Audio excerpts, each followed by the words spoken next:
Good evening and welcome to this tasting with Royal Mile Whiskies and Torabhaig Distillery and also Mossburn Distillers.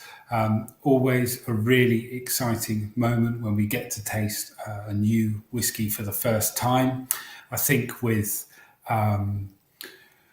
whiskey fans, and myself included, buying whiskey for a long time for the company, you have this saying goodbye to distilleries like Brora, Rosebank, Port Ellen, Glenvore.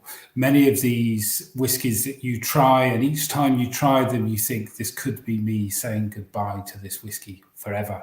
Perhaps slightly morbid way to look at it, but it is balanced by this excitement of new distilleries coming along and meeting those for the first time, possibly very young, and knowing that with a bit of luck, you will become very good friends with these whiskies and get to see them develop for 10, 20 years.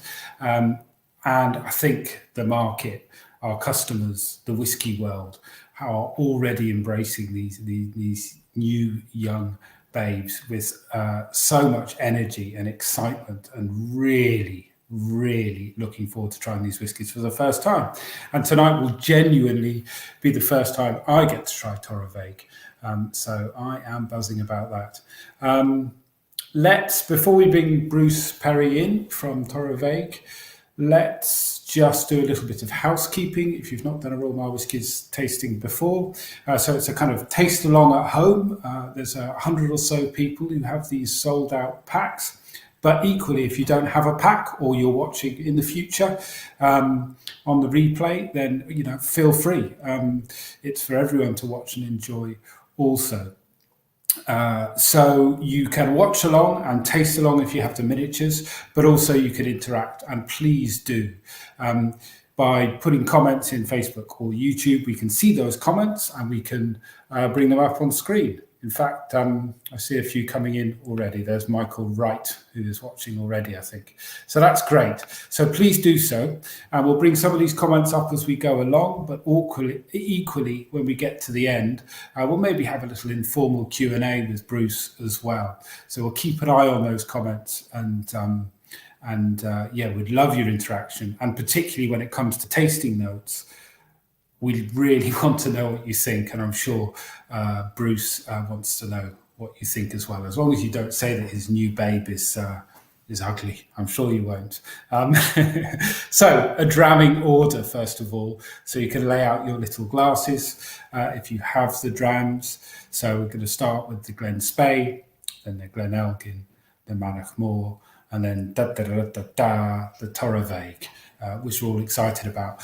And I think it's probably worth saying that the conversation will naturally move on to Torabhaig before we get to the dram itself.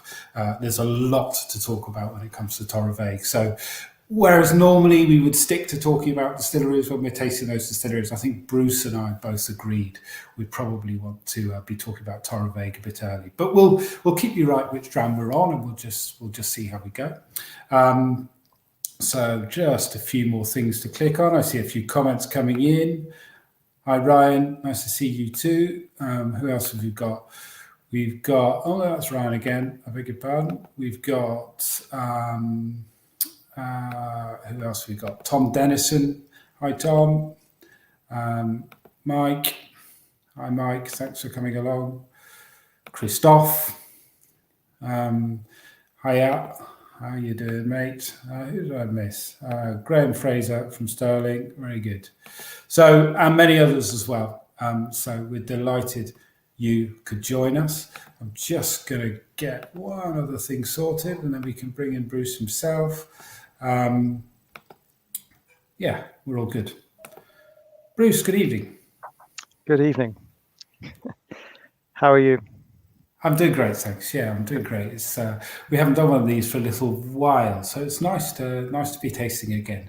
We had a little break for the busy Christmas time, but this is our first one coming back, and so exciting to have Torabhaig and your other whiskies. But let's face it, we're all excited about Torabhaig, of course. I think we know what people have tuned in for this evening.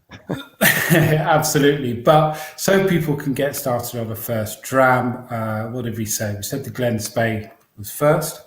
Yeah, as ever with our tastings, we're not going to sit here with a glass and tell you what we think, it tastes like.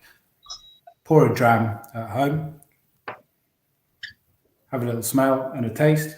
And I think we'll wrap up the dram, Bruce, and maybe give a few thoughts on Glen Spey or the whiskey itself towards the end. But I thought it'd be a nice place to start to talk about, the company history, because when new distilleries come along, or perhaps a distillery gets sold, I think whiskey fans want to know a little bit about that initial company and are we going to be friends? Are they cool guys as well as making nice whiskey? And I'm going to put an early vote of confidence, because as someone from the industry who's been buying spirit for 20 years, Eau de Vie and then Marussia Beverages, who then built Torabhaig Distillery, was a company I admired for a long time, because you imported interesting, rare, delicious, high-quality spirits before it was cool. It's cool now, and you guys did it before it was cool. We did. Gosh, if you want to go back to Eau de Vie days, I've been there for 22 years now. So yes, we were all about. I always thought of it as buying spirits with your wine hat on. It was all about provenance. It was about quality, obviously, but we were interested in depending on what type of spirit it was, whether it was the soil it was grown in or what have you. But we were very, very focused on quality and the provenance of that. And moving forward now, we haven't really changed our personalities. And when we come to Torabhaig, we will definitely be talking about provenance and quality, and also in our other distilleries that we're building at the moment in the Lowlands. So yes, that quality goes right to the core of everything that we do, and has done for a generation now. Thanks for making me feel so old. Well, I was there a lot. I remember the Eau de Vie days as well. And to talk about that, and actually as a spirits buyer and a spirits fan, which I am, back in those days, if you wanted good Calvados, you guys were the only guys bringing in really good Calvados. There are a few other options now. Armagnac, you were the kings of Armagnac, arguably still are, with Sagognac and Lustrac. Foursquare rum. You bought in Richard Seale's Foursquare rum for the first time. Before it was cool. And it is really cool now. Really cool now, yes. And credit to Neil and the team around him, and his eye or his nose for spirit. There were some amazing things that you could bring in, that you brought in. Sake, you were the place where we could buy sake for the first time. And okay, some of these brands maybe have moved on now, but Nika whiskey, Macmira whiskey, you guys brought that in when actually availability of interesting craft spirits, or not, Nika isn't craft, it's a big company, but exotic spirits, you guys were doing it well before there was really such a thing as a specialist spirits distributor. Yes, and you mentioned Neil there, and it really was his brainchild. I mean, back in the 1980s, before I turned up, he was started, as you rightly said, with Armagnac there, and we were the kings of Armagnac. I remember at one point, I think we had every vintage back to 1888 or something. I think it was really, no, further back even.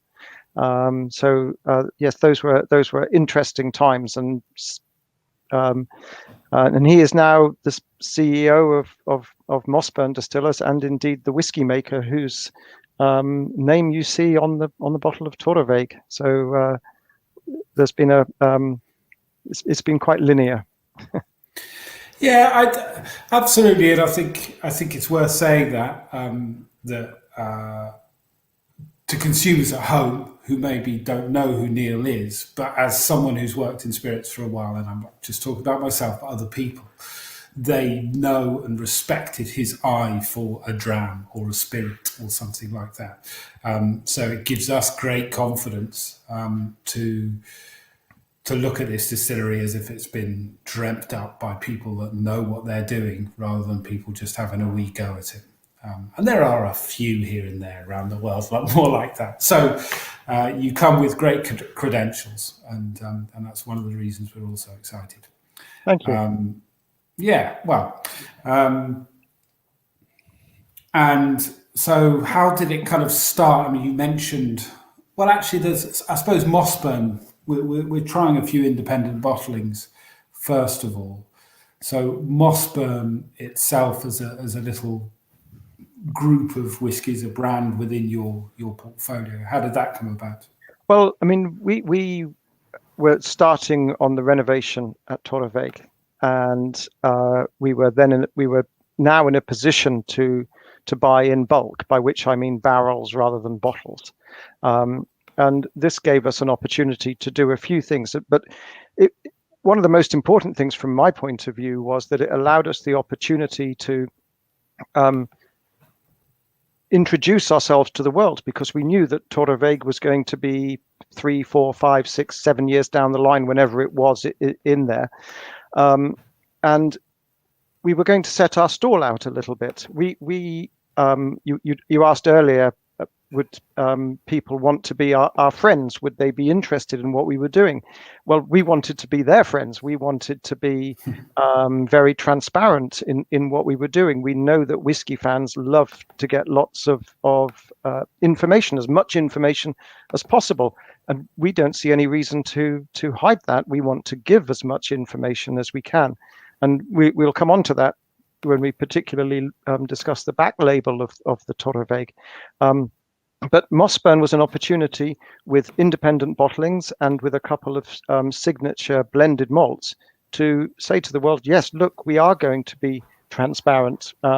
If you have a look at the label, it gives a lot of information. It's tells you the cask bill. It tells you when it was distilled, when it was bottled. I mean, obviously, basic things like ABV are the law, but it was all about giving as much information, really, as we had about what we were doing. So Mossburn became an opportunity because we were in a position to get into the cask market, but it also was a means to an end, a means to introducing ourselves to the world, with Torabhaig very much in mind. Because I think you did a little bit of distribution of independent bottlers here. They're Cooper's Choice, I think. We did, yes, and still do. Well, our sister company, Marussia Beverages UK Limited, still do, absolutely. Sorry, I think of you guys as the same guys. Well, you're not wrong. We're the same group of companies. Yeah, no, absolutely. And it's great that you're doing the independent bottling with as much information as possible, allowing people to work out exactly what's in the bottle, and unchill filtered. Cask strength, mostly cask strength, bit of both, is it? Mossburn? It depends. If the candidates sort of tend to stand out as either cask strength potential or not. So no, we do have some 46%. We're looking at cask strength this evening almost exclusively, I think, but not all cask strength. No, it does depend. That's just a view that's taken at the time as to whether or not a candidate for cask strength is in front of us. One of the first ones we did was Tina Nitch, and that was just so obviously a cask strength potential. So that was how it was bottled. Great. And this, talking about transparency, this is a bottling, I think, that is the cask is allowing the spirit to shine. There's a bit of cask influence, but it's not dominant. It's allowing that kind of light, appley, cereally, fresh pear kind of Glen Spey absolutely to shine yes through. No, these aren't masked by exotic casks or anything like that. And I think quite often this is one of the nice things about independent bottlings, is it gives you an opportunity to buy things that aren't necessarily readily available on the market, or in a slightly different guise. So an ability to look under the canvas as is the case in this instance, where you just it's whiskey in its natural form, if you like. So well aged, nicely balanced, lots of fruity characteristics here in this one, but not masked by something else like a great big sherry cask landed on it or what have you, which isn't to knock sherry casks. It's just an opportunity to look under the canvas here. Yeah, it takes a bit of bravery to bottle whiskey like that sometimes, to say that it's not a super active cask, it's not a peat monster, it's not a sherry monster. Those things are kind of easier to sell without too much imagination, but actually the bravery to say, this is what Glen Spey tastes like in a cask that isn't super active, that hasn't produced a really dark cask. And I think there's more people out there now who are happy to explore that and see that. So long live the indie bottlers. We Yes. certainly appreciate them. I think. I mean, some distilleries, their new make is absolutely designed for sherry cask, but so that would be perfectly reasonable to then do it the other way. But when the opportunity is there with a new make that doesn't need it to have the opportunity to show it, and I think this is a great example of that. Yeah, absolutely.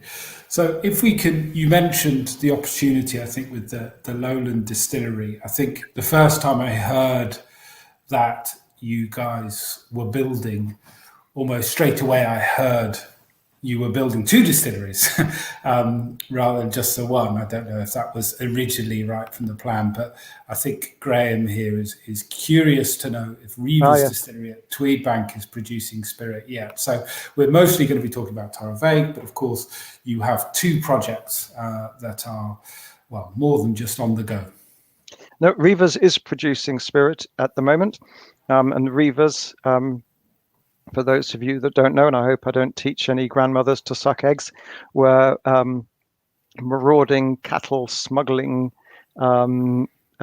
individuals of 100 or so years ago, and so we're going to be stealing a few recipes for our Reeva's distillery, and the first one we've stolen is a rye whiskey recipe. So yes, it is distilling, and right now it's distilling rye.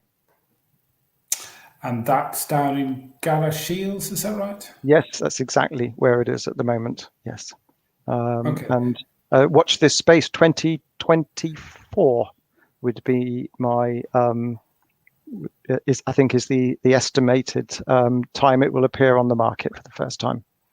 So was 2021 the first year of production, or did you get some in last year? Very back end of last year.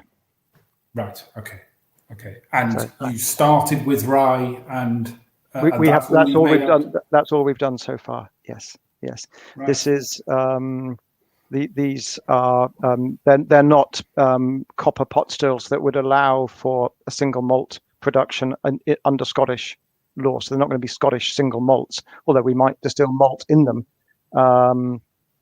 But no, this is rye whiskey in the American sense of it. Okay. Wow. Amazing. So there's for a while there's no plan to make something that will turn into single malt whiskey there. Not using those stills. No, not at the moment. Okay. Yeah, right. Okay. No, there are two distilleries planned for there, but the other one is considerably further down the road. So watch this space for now is really all I've got to say on that. Yeah, well, you have to kind of put these things from your mind for a while, because you can't stay being excited for 3 years, can you? Well, yes, it's more than 3 years. Well, for the rye, yes, we have to stay that way for 3 years. But from a point of view of building anything else, that will take even longer. So that's a project that's a little bit further away from a point of view of our guests this evening. Yeah, so already very nice comments coming in for the Glen Spey. Oops, just dropped my book. But a fun dram to start on, menthol and honey. Well, mentioning that Graham's mentioning interesting the Mossburn drams are from Diageo distilleries. It goes into blends. I think I think that's right. No, sorry, it is right. But the point again of independent bottlings is quite often they've got these wonderful distilleries making amazing single malts, but they're so valuable as a part of a blend that they don't get put out into the market in the way that they could. And I completely understand that, but that's really where, for me, there is that little gap for the independent bottler to come in and exploit, because there's lots and lots of whiskey fans out there who'd love to try this stuff, and they just need the opportunity, and that's what and that's what independent bottlers offer. And also, I would dare say that, as you now know, that it takes effort and money and a lot of thought to market a single malt brand. And Diageo have those distilleries for other reasons, as you say, to go into blends, but also the wherewithal to, the energy, the money, the cost of putting things into a market is substantial, and it is probably better for them that for them and us, that they focus on Cragganmore, Lagavulin 16. No, it makes and all those perfect wonderful sense. It's only so big that everything could become combined. So yes, exactly so. And dare I say, Talisker, which is a kind of distillery in our mind, I think, today as well, because you've got a great big brother just down the road from you. We certainly do. We certainly do. And what are we looking at now? The next one. Yeah, I think just have a little move on to the Glenelgin, because this is a distillery that is associated with everyone at Royal Mile Whiskies. We're all associated with the great Alex McCulloch, who's been at the Royal Mile Whiskies for more than 25 years, probably pushing 30, at that shop on the Royal Mile, and still nothing can displace Glenelgin as his favourite single malt. We bow to his experience. He tries everything, and he absolutely loves Glenelgin. And straight away, I'm getting a more chocolatey note compared to the Glen Spey, just that little bit heavier, just that little bit fuller. Yes, no, exactly right. You get a sort of richer nose coming right through immediately. Chocolate's an interesting comment. I did power of suggestion, Arthur, but very good. Yeah, well, 3, 2, 1. You're back in the room. It is that power of suggestion is there. So you've and the Torabhaig project. If you can start to talk about this, even before well before we get on to taste about it. So. As I understand it, the building was there, the idea for a distillery was there, and there was someone else who had a very similar dream to you. Yes. Okay. Well, the building, after a fashion, was there, absolutely. Derelict though it was, it brought a whole new meaning to draining the swamp. But no, this was the brainchild of Sir Ian Noble, who had actually already got planning permission for the distillery, and unfortunately he passed away a number of years ago now. So when we were able to acquire the land and this old cattle steading, a lot of the plans were already there. Certainly the planning permission was there, and we took over at that point. But this really was quite a project. I think we might have a look at a picture later on down the line of just what it was the building as you. There you go. Well, there you go. There's your before and after. Yes. Slightly different aspect, but yes, indeed, before and after. The first time I went there was a year before that top photograph was taken, and it didn't even look that good then. But this is a very, very, very, very old building that you're looking at here, a good couple of 100 years thereabouts. But there was some stonework taken from a castle that is just hiding away behind the distillery there, that was from the 1400s. yes, that was what was turned into a distillery. It took about 4 years. 2013, 2014 to 2017. And it looks like you've got you've got a roof and you've got some walls, but I imagine they're barely functional walls. Well, And I mean, we kept a lot of the original stonework there. The roof needed remedial attention. It didn't do the job roofs are intended to do. But what was interesting is that is a listed building. It was protected by law. And so one of the things that we had to deal with was that the height of the building, we couldn't go any higher than that. That was it. That was the maximum height. And so in a way, this 200-year-old cattle steading dictated a little bit the ultimate style of the whiskey that's going to emerge from there, because the size and the shape of the stills was dictated to us by the building. Those stills could only be so high. And as everybody knows, that has an impact on the whiskey that you make. So I really love that, because you talked about provenance earlier, and all the spirits we used to import all those years ago were provenance was our middle name every time we talked about it, and it's again here that is that which we inherited, and I love that it's having a little say in the whiskey through the ages. Right from the beginning. And I don't think we spoke about this yet, but I didn't meet Ian, but I spoke to him a few times when I was buying whiskey for the Scotch Malt Whisky Society, and he was a real character. He was doing whiskey when it was not that cool, again, to talk about it with his brand, and he was so proud of Skye and Scotland and the Gaelic language and all these elements, and he was an absolute hoot to talk to on the phone. I had a few very long conversations, and his drive and passion for the idea of getting another distillery on Skye was so evident. I'm sure he'd be delighted that you've achieved it and you've now got single malt in the bottle. We hope that he would be. And I've heard that he would be very pleased with what we've done with his dream, really.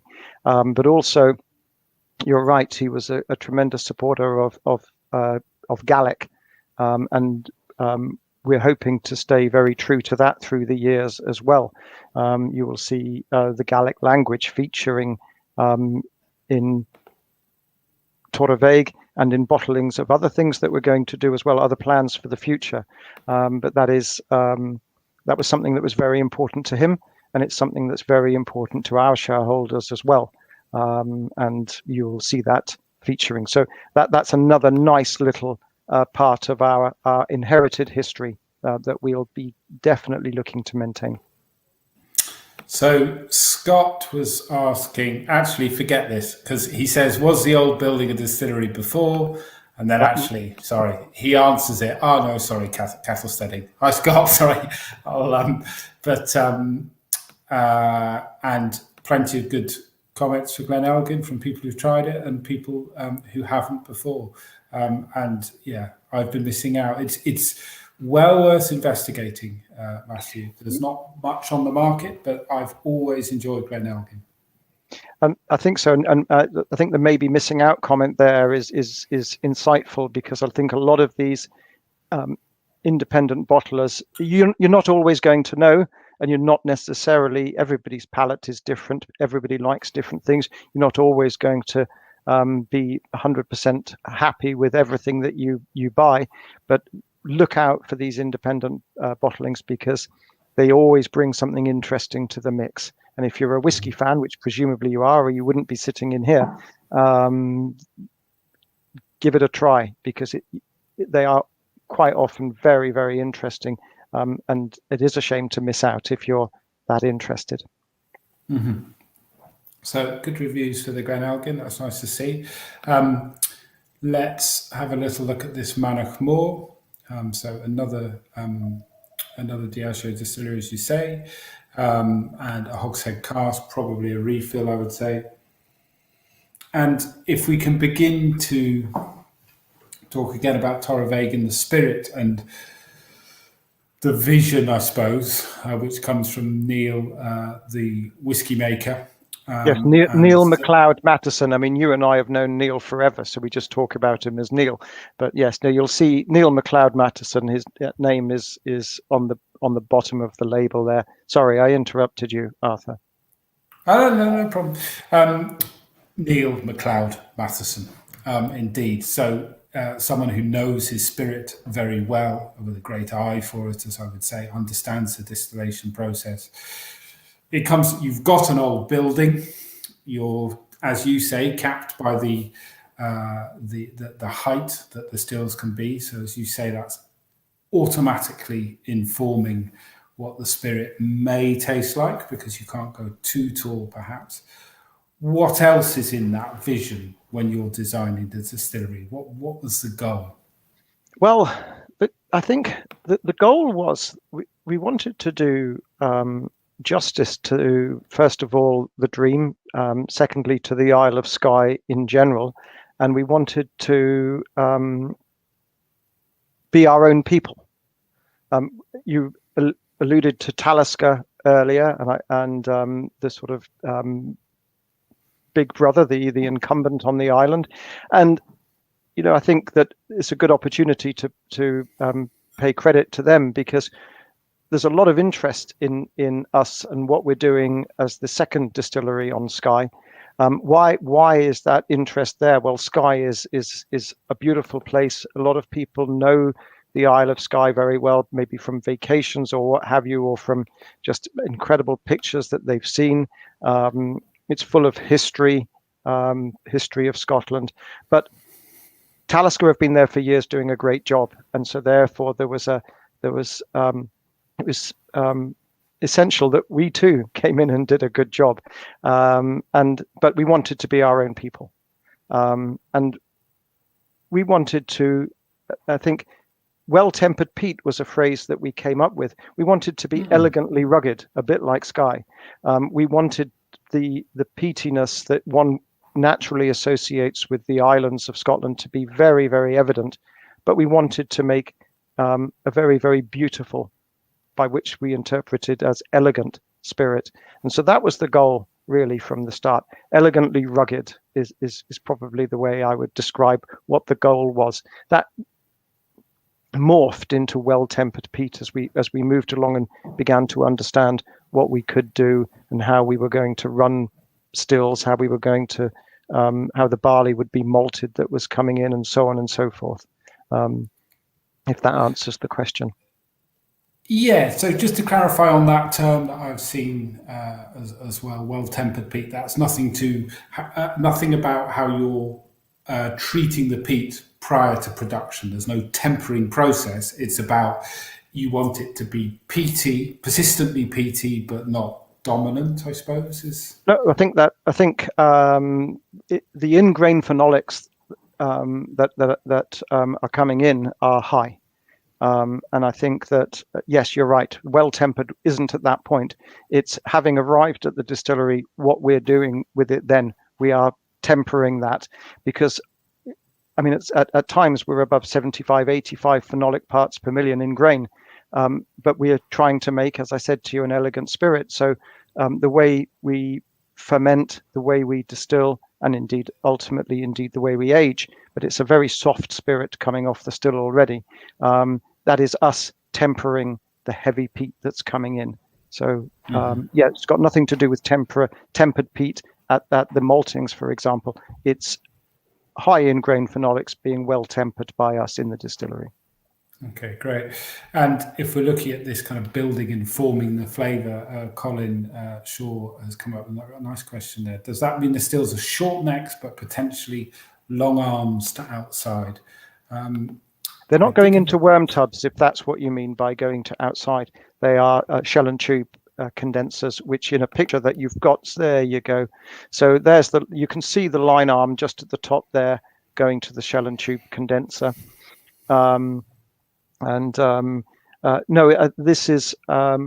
This is about, we're running them relatively slowly to get I think Dave Broom in his book always talked about the conversation with copper. So we want a long conversation with copper. So we're running them slowly. We're getting the softness really from running those very, very slowly there, getting as much copper contact. Shell and tube, for those of you that don't know, is a condensing method, slightly different to the worm tubs, which is the sort of serpentine column. And I think that was referenced there when they said about the line arm going to outside. But you get a lot of copper contact in the condenser there, and that's where this elegance, that's where the softness that when we get to it, you'll well hopefully see. So it's how we run the stills, but also we do a long fermentation in wooden washbacks. I guess in a way stainless steel might have been more obvious given the way I've been describing it, but that's such a traditional place, really deserved wooden washbacks, so they got it. Yeah, I mean, we've already seen that it is beautiful. It is in a beautiful location, but also really sensitively designed and beautifully designed. Yes, the old architect's drawings you've got there. Yeah. So, and you mentioned Dave Broom. I think we're all really excited about this book he's writing at the moment with this which is looking carefully at the idea of place and how important that is, and people, how important they are, and how people are really connecting to that before we even start talking about terroir or anything like that. But just the importance of building these distilleries in beautiful places and employing great people, and how important that is to rural Scotland and to a place like Skye. Although they don't need any more tourists, possibly. This year they do. They need them to come back, but the last. Yes, the planet's getting a bit of a spring clean, isn't it? In that regard, but no, I guess the Isle of Skye, and I saw a program on the BBC recently on the Isle of Skye where they were saying, please come, but don't come. Or that seemed to be the mantra. But no, I think that there are now 2 distilleries to visit on Skye, so plenty of reason to come and visit.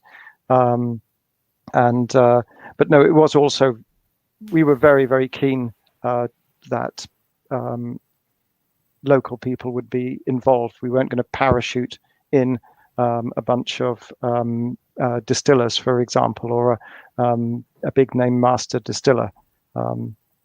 And you mentioned the people there. We've got 9 brewer distillers who are a great team. And there they are, looking very happy, which they are, I hope.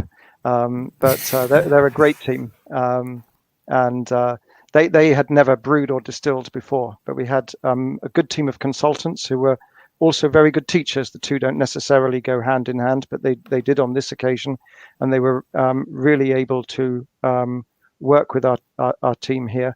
And they're all doing their distilling exams now, which is fantastic. And there's one interesting thing that as we move along, I think it might be the month of October where we stop making the spirit that's destined to be, for example, Torabhaig 10-year-old, and we allow 2 of them to make anything that they want to, completely in charge of the distillery. And these are going to be called the Journeyman's Drams, and they can, I think, already the spectrum is from unpeated to very, very, very heavily peated, and we look forward to seeing how these turn out. And you'll be able to join on that journey as well in about, I think, probably about 4 years from now. We'll see the first one hitting the shelves in a small quantity, because we want to have a look at it maybe in 5 years, then in 10 years, then in 15 years, something along those lines. But no, whenever you visit the distillery at Torabhaig, and I think you were lined up before the COVID crisis, Arthur, to come yourself, but you will find a very, very happy, very welcoming team, whoever is on duty in that distillery. It's absolutely wonderful to see. I don't expect anyone to feel sorry for me, but and that's not what I say. But I am feeling a bit sorry for myself because my March was going to Torabhaig, and my first week in April last year was going to St Lucia and Martinique to visit rum distilleries. And you missed out on both of those. It was, yes, you'll see the comments coming in now. Let's just look. What are people going to say? Comments. They're crying already.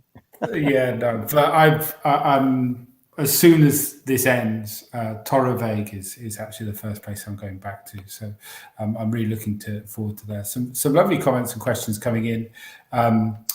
From Matthew asking about the visitor experience, and someone else was saying, Kevin was saying about how Skye needs tourists and tourists needs whiskey. Was the visitor centre a big part of that design brief also? It was always going to be a part of it, yes. There was no question. So yeah, it was part of the design from day one. It wasn't an afterthought or, oh gosh, what about visitors?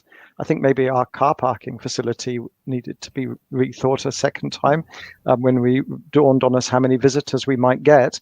But no, that the visitor centre is very, very important. I mean, the days are gone now.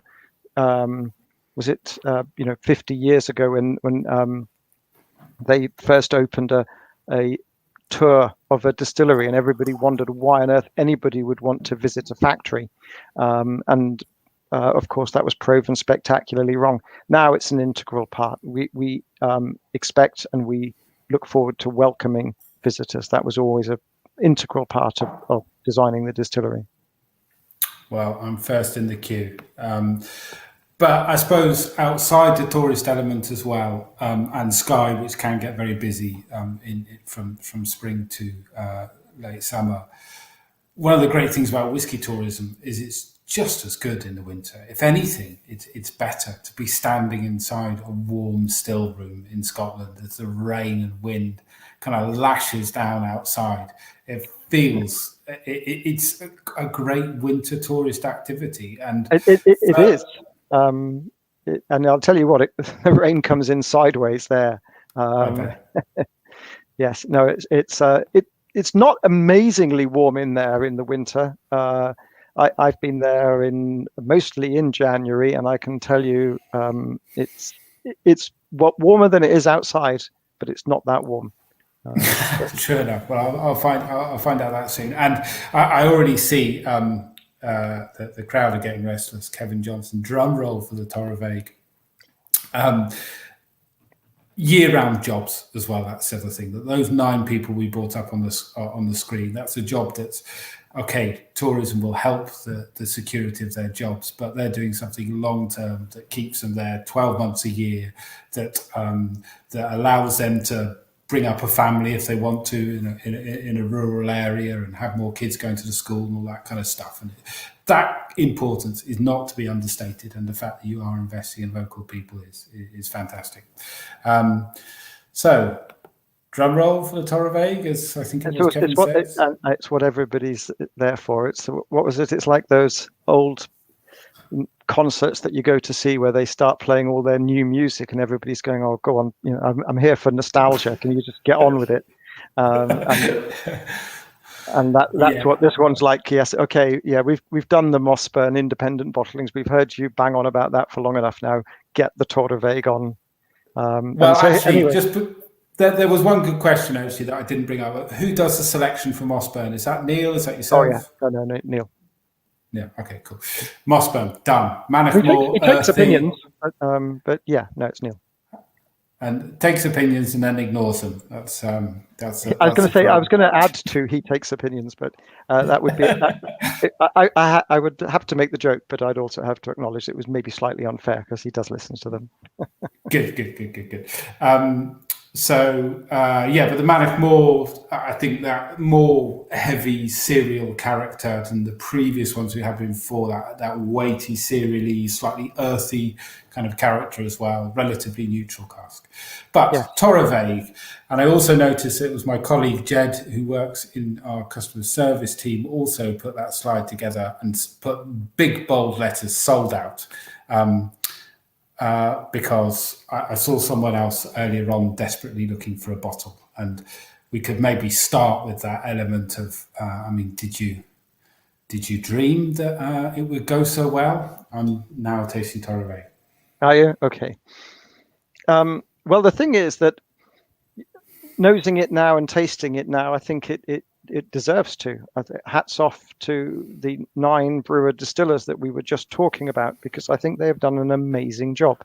And they, hopefully their friends and family are very, very proud of it. But nobody knew that on day one. So did we expect it to go so well? As the time approached, I began to think, gosh, this is going to sell quite quickly. But I can't remember when the moment was. I thought, right, that's going to happen. And we need to slingshot quickly through to the next one. But did I dream it would go so well? I guess you always pray and hope and wonder that it will. And you have days when you think maybe, other days when you think, yeah, it's going to. But no, it was amazing. Friday, the 19th of February, amazing day. We were getting requests at the distillery at the rate of something like 1 every 30 seconds. I thought my computer was going to melt.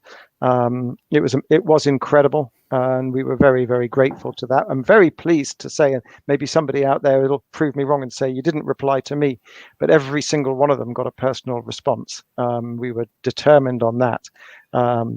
And I'm very pleased that we're with people that got the opportunity to try it tonight, because obviously, sadly, that wasn't possible for absolutely everybody who wanted some. But the next edition is coming soon. Well, 2 things to say there. Straight away, and talking with Gordon, who looks after me very well, your colleague Gordon, we straight away said, of our allocation, can we turn some into smaller drams? Because we wanted as many people to try it as possible, and that's great that so many people bought the little packs. And thank you to Gordon and the guys who did the bottling for us to make those available, because it is important. But I said 2 things. No, what was the second thing? The miniatures, getting people to try it is tremendously important, even though it is an inaugural bottling. We want people to know that the whiskey is good behind that hype, which, trying it now, I can see it is.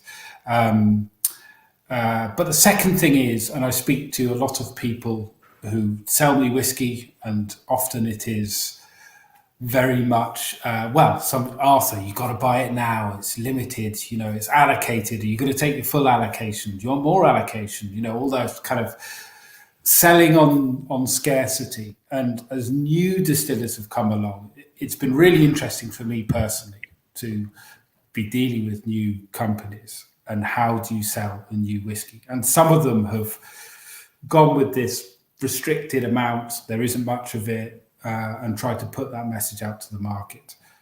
But your approach, I must say, I've really liked, because, and we can talk about this a little bit while the whiskey is settling in the glass and people are getting used to it. Yes, actually, for everybody out there who's got a little bit, just do let it evolve in the glass. You may well have been doing that already, but it does really, really develop. Sorry, Arthur, beg your pardon.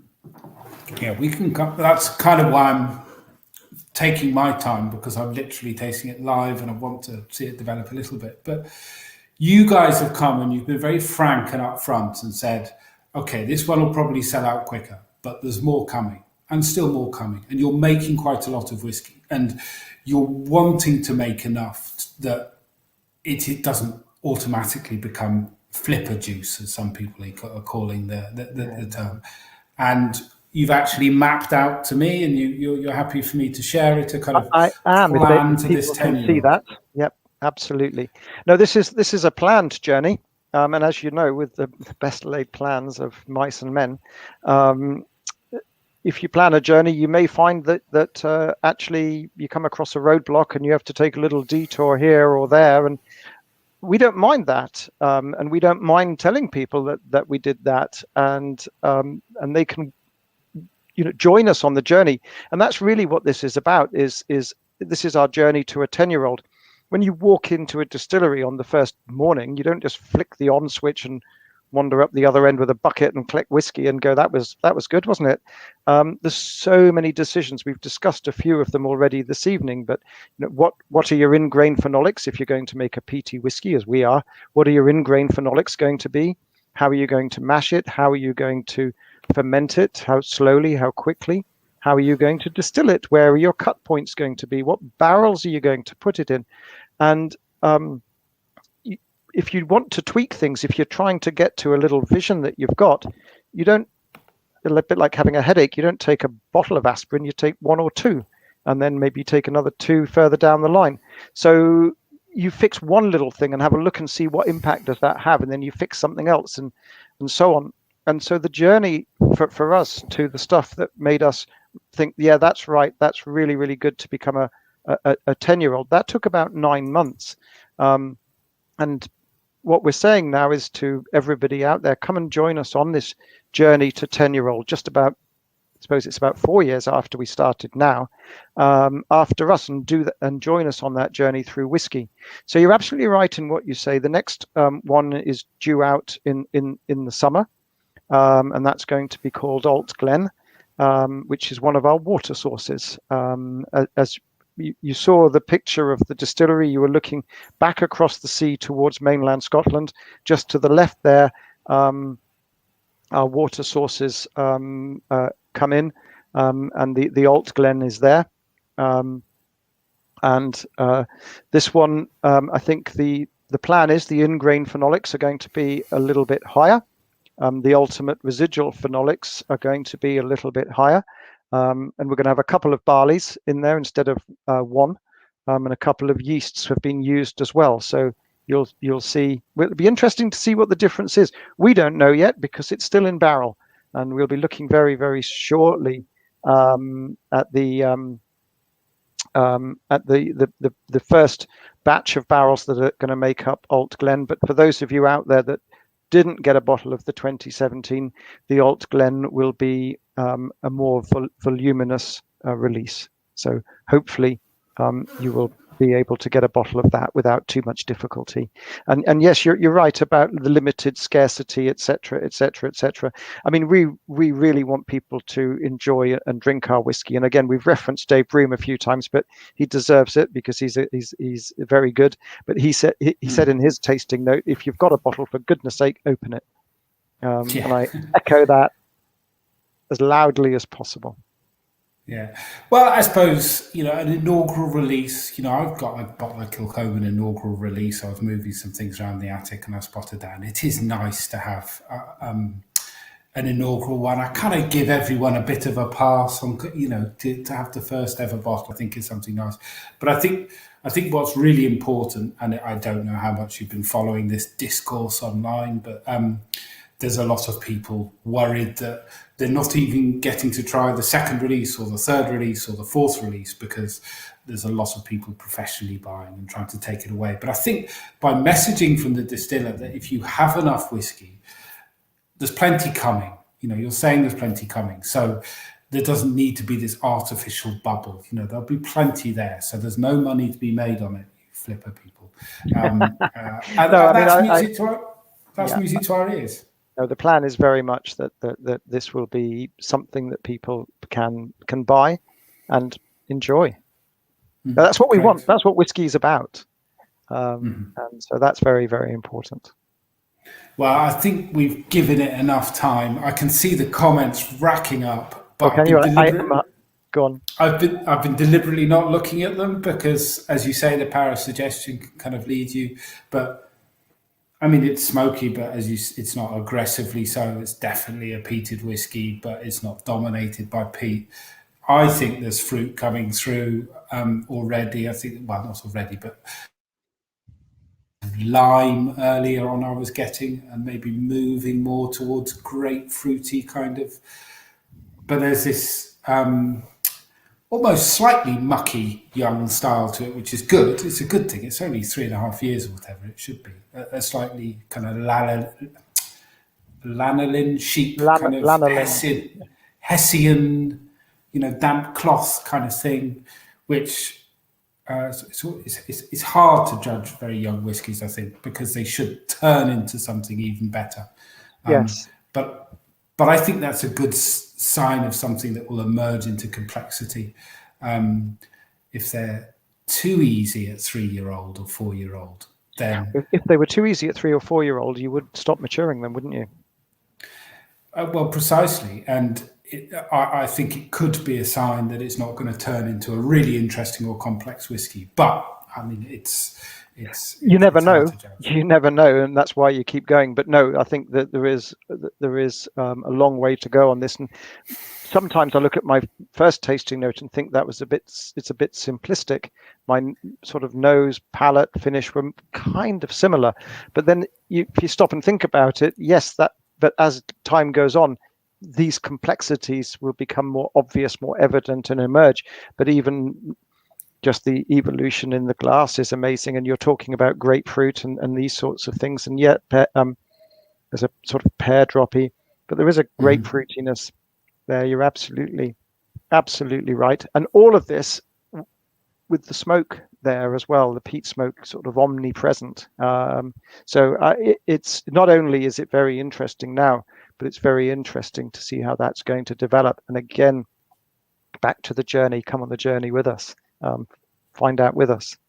We're looking forward to it. And I think what immediately impressive to me is that some younger whiskies, they've made a whiskey that is, people would say, and it's only 3.5 years, 4 years old, like, see how mature it tastes. I think there's still elements of immaturity here, as you would expect, but some of those whiskies that seem ready at 4 years old, I'm mistrusting of. I still don't think they're going to, will they be great? And you're in this for the long haul. And I think there's a few people that are already saying this could be a great. This could be an absolute great, which is tremendously exciting. I'm really. I hope my colleagues in the brewing distilling team are hearing that. That's wonderful. Because it's definitely good or very good already, and you've not cheated with wood. And I think, and that's, I suppose, what I'm saying is people using some smaller casks, some people doing some things to get something very palatable at 4 years old or very palatable at 5 years old. But you can't quite tell the distillery character yet. Whereas here we can tell distillery character. Right, there we have a look at some of these comments. Go on, I'll leave it to you. You pick them out. I stopped watching them because I was reading the comments and not listening to you, and because I'm a bloke and can't multitask, I thought, no, I'm going to close those off for a minute and listen to the question properly. There's a lot of information about bus routes. You'll forgive me for passing on those through. ones. I don't know about those. We can reply in writing to those. Yeah, a hint of tropical fruits on the taste. That's very, very promising. And that saltiness, it's got that coastal style, which is, what we want. I mean, where it comes from is a different question, but we want it to be, rather like, we're on to independent bottlers. Can we expect to see single cask releases of Torabhaig from Mossburn? You can... maybe too early to answer that. Not really. It's not part of our plan at the moment. However, we do have the Peat Elite Club starting up soon. Look out for that. And there's bottlings that may be available there coming as soon as we've started the club up. But I think that Mossburn will not be bottling a Torabhaig anytime soon. We want to very, very much control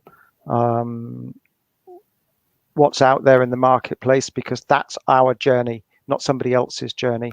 And I think that's really important. And when you narrow something down to one cask, sometimes it's not always exactly typical of what was going on at a given moment in time. So no, we want you to join our journey, not somebody else's journey or somebody else's interpretation of that journey. Okay. Nice comment from James. It sounds like you are open to sacrificing yield in favour of character development. Well, I think that it's maybe not necessarily so much yield, but the length of time it takes to make in the still. So there is validity to that comment there. Yes, we are running the stills slowly. We are running, the fermentation is a long fermentation. So could we be quicker? Yes, but that's not the style we wanted. So a qualified yes to that comment. Yeah. Colin is describing it as delicate for a young whiskey, which is an interesting comment. I kind of know what he means, that sometimes very young whiskey can be aggressively youthful, and it is not aggressively youthful at all. But I think there's weight and smoke in there that will turn into something. But that's really interesting. It says that what Scott's saying. Many weeks go by, I'm not collecting something. Drinkmonger, so parking is possible. It's not easy outside Drinkmonger. I must admit that bakery van that sits there all day is the bane of my life.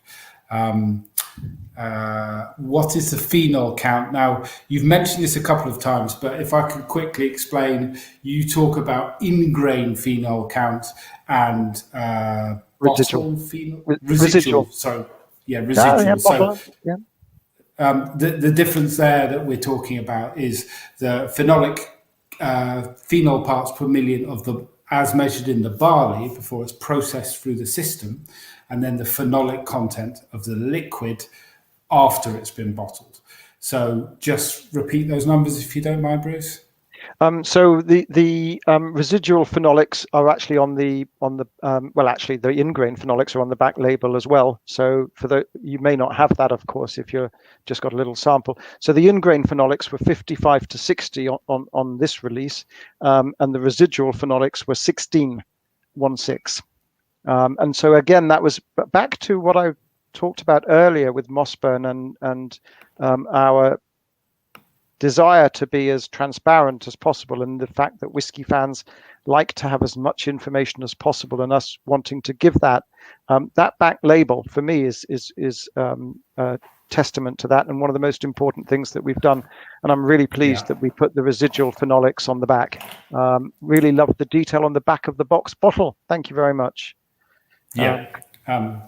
And I think a lot of people have been saying that, been really appreciating the transparency there. Our whiskey maker and CEO will love the comment that it's cuts away the marketing rubbish and puts some real detail on there. Absolutely right, and that's exactly what he wanted to do. So thank you for that. Kieran's talking about banana on the nose of Torabhaig. I think that thought crossed through my mind as well, and that can be a character of youthful spirit as well. I think that's maybe not something necessarily that will be there at the end. Well, it'll be interesting to see. I agree with you. I don't think it will be, but it is interesting. And there's so many things there. Tropical fruit, you talked about grapefruit. Somebody else referenced tropical fruit earlier, banana now. But what it all points to is tremendous complexity. And when that evolves through the maturation process and complexes, it's going to be very, very interesting. Yeah.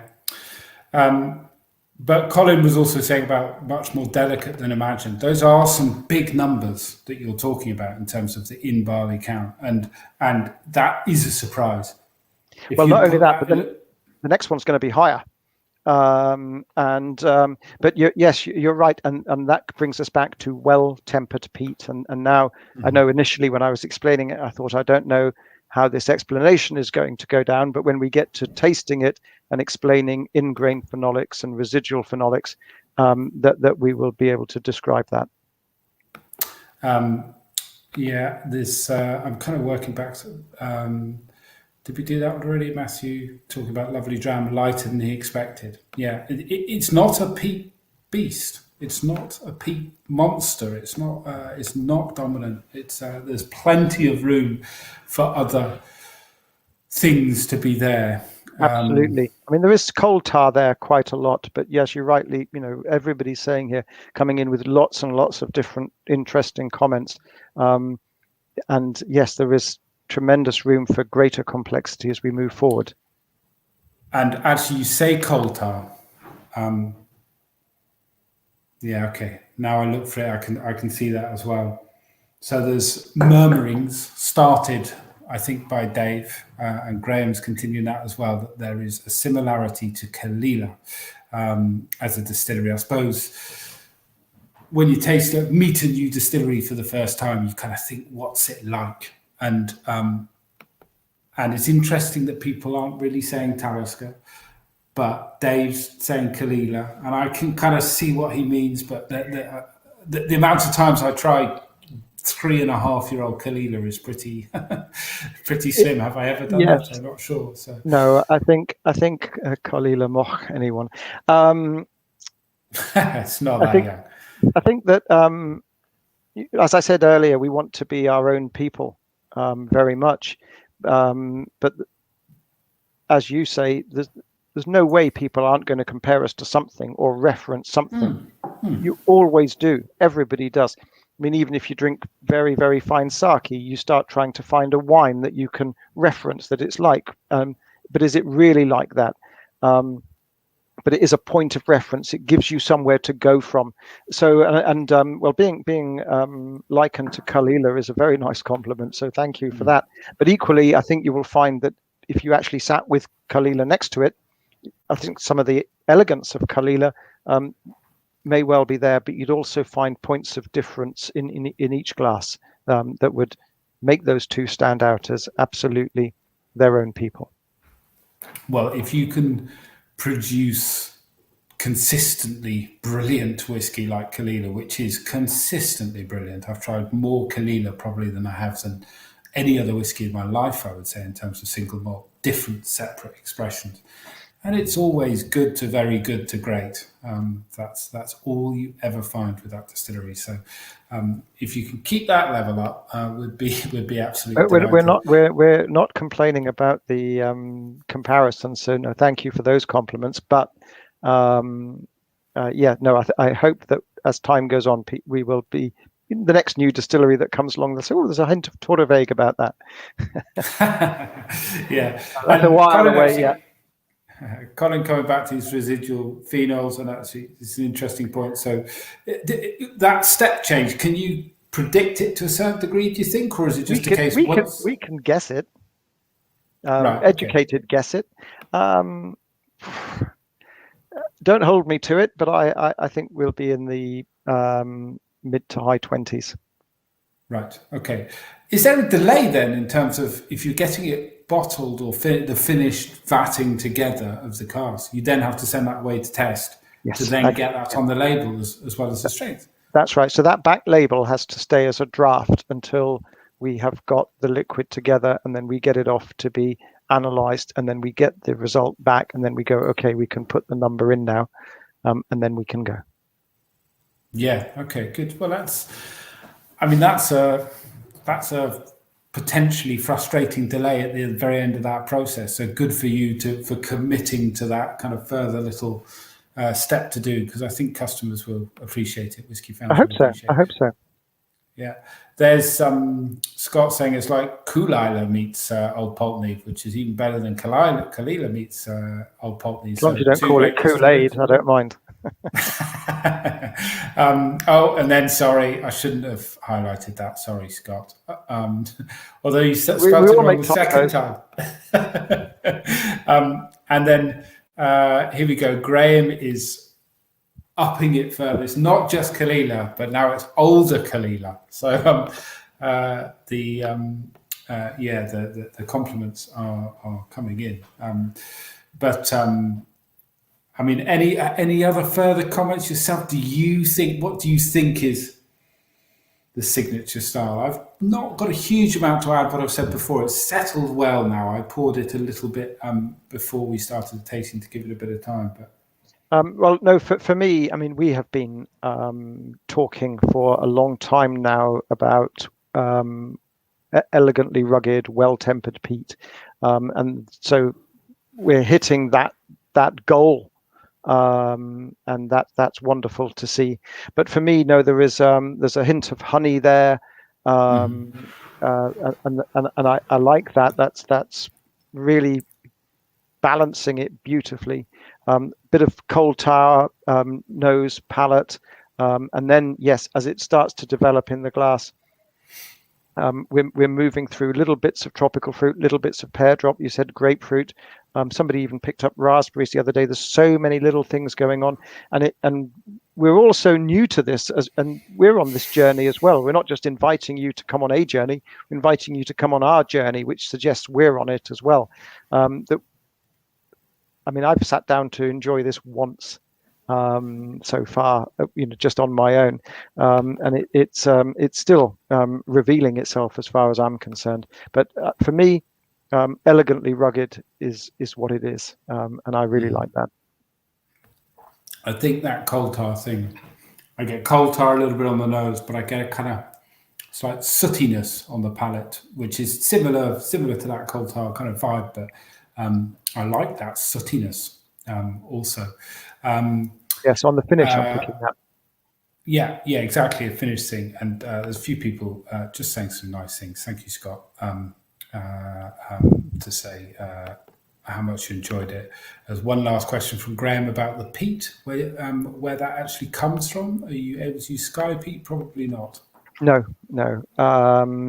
We at the moment we're using crisp maltings. Right. Okay. There's just a slight technical comment. I think you've worked hard on copper contact and reflux ratios, how you run the still. It sounds like you've put a lot of thought into cuts, judging that fruit is coming through young. Yes, that was my recollection when I visited in the early days, that they were really focusing on cuts, and they moved the cut from here and then they moved it to there, and they played around top and bottom. And that was a big part of getting the style that we were looking for. I do remember that. Right. Okay. Good. And so it's a case of getting that, getting those elements fixed with Neil and the consultants to a lesser degree, possibly, and then teaching the guys, these local people, to run that distillery and kind of sail that ship in that general direction. Absolutely right, but a more willing bunch of accomplices you couldn't have asked for. So absolutely. But I've lost that comment now, but I think we'd answered it. I think so. It seems fair. Oh yeah, no, there it is. There, I've got it back now. Judging by the fruit that's coming in through. Yes, the key was that we had the peat because that arrived at the distillery, but the key was to get that elegant, those aromatics, that fruitiness, and the cut points. You're absolutely right, James, in what you say there. That's absolutely correct. Although I'm just right at the end now, after it's been sitting a long time, I am starting to get something that I would see as spice, which suddenly starts to make you think about the big boy down the road. But it's its own thing. It's its own thing already, and I'm delighted. You look at Taliska's distillery and so on and so forth. It's a very different setup to ours, so it stands to reason that we'll be different from one another. But we're, they're 190 years in, and we're 3.